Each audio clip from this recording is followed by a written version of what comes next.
वज़ीर आला पंजाब मरियम नवाज ने कहा है कि पीटीआई वाले इंतहाई तरबियत याफ्ता दहशतगर्दों को पैसे देकर अपने धरनों में लाते हैं।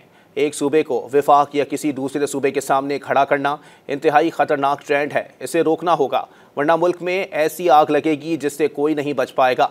वो लाहौर में सुथरा पंजाब प्रोग्राम की इफ्तिताही तकरीब से खिताब कर रही थीं।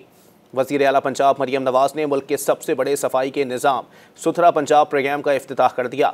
लाहौर में इफ्तिताही तकरीब से खिताब करते हुए मरियम नवाज ने पाकिस्तान तहरीक इंसाफ के इस्लामाबाद में एहतजाज को बलवा करार दिया और कहा कि उन्हें सियासी जल से जुलूस करने से कभी नहीं रोका था, लेकिन उन्होंने 9 मई को अपने ही मुल्क में आग लगाई तो उसके बाद उन पर एतबार नहीं रहा।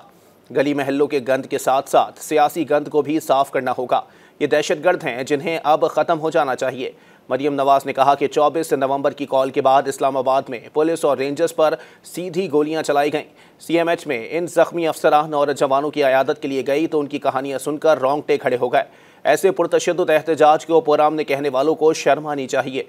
मरियम नवाज का कहना था कि पंजाब की 139 तहसीलों में बैक वक्त सफाई का जामे और मौसर निज़ाम शुरू कर दिया गया है, जिसके तहत घर घर से कूड़ा करकट इकट्ठा करके लैंडफुल साइट्स पर साइंसी तरीके से तलफ किया जाएगा।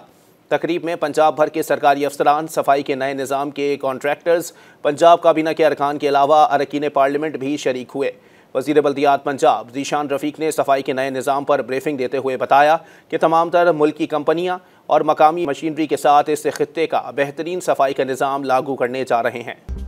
मज़ीद न्यूज़ अपडेट्स और डिजिटल स्टोरीज के लिए सब्सक्राइब करें डॉन न्यूज़ पाकिस्तान।